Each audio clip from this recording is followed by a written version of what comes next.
محمد إبراهيم ورسم سعيد هدراوي قف ما هي وقروي ومعتصو صومرتي تاريخ فنك الصومالي ما أفريقيا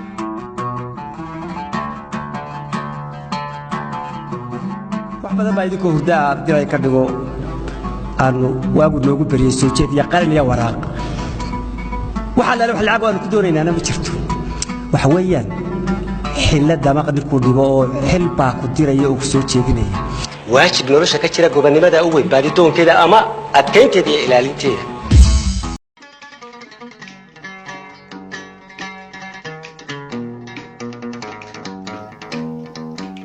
hadday jiraan milyuumaad qofood oo hadraawi yaqaan waxaa hubaala in mid walba sidiisa uu yaqaan oo halka aad ugu tagaysid milyuumaad sheeko aniguna milyuumaadkaasi ayaan ka mid ahay kani waa qof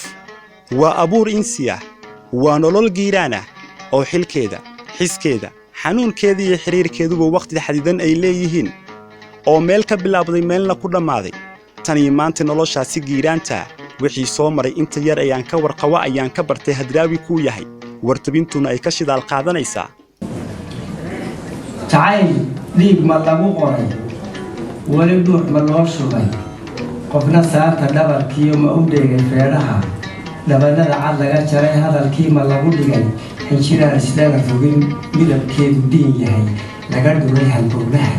wali dhiil ma lagu shubay laba ma isdhasiiyeen sida dayda xoolaha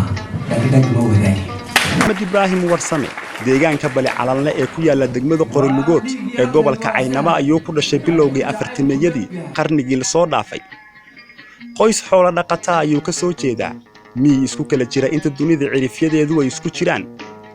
xidigiisu ay meel dhow ka dhalaalayaan carasan ciid casleh oo xoolo daaqeenka ku wanaagsan geelay arigaba ayuu hadraawi ku inafurtay caruurnimadiisii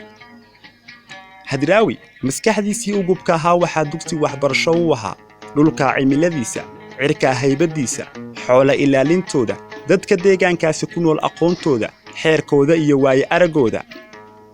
maskaxdii u gubka ahaydee aqoontu u oomaneed laylintaasi kadib si buuxa ayay dugsiga uga soo aflaxday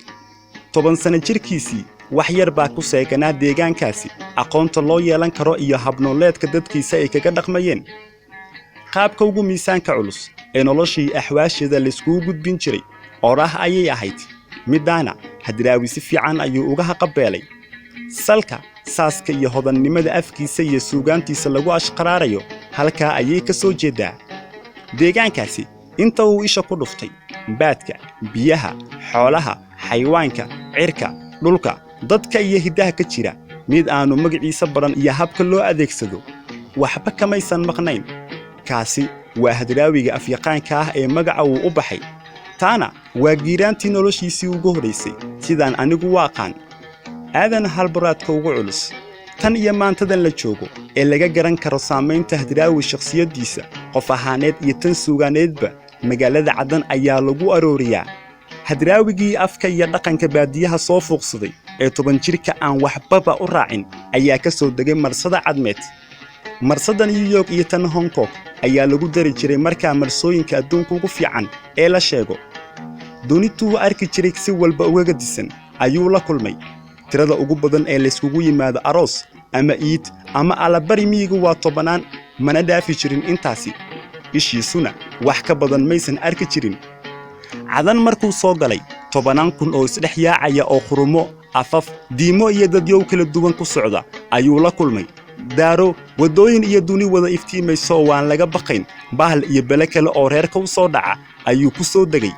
quraankii diintii iyo afcarbeedkii ayuu ku bartay saaxiibo kala duwan oo Soomaaliya Carab u badan ayuu ku kasbaday dugsiga baadariga Tawaahil ayuu af Ingiriiska kaga baxay carabiga uu dugsiyada cadmeed ka bartay waxaa tilmaam mudan gabaygiisa carbeed oo maansa Soomaaliyeed ay dhinacyo badan wax wadaagaan gaar ahaan kuwa ay tiriyaan gabyada caanka ah ee Umul Qays Antara Al-Mutannibi Xaafid Ibraahim iyo kuwa Yemaniyeed oo laftoodu ay si aad ah isku gabyo dhow yihiin Maxamed Ibraahim Warsame Hadraawi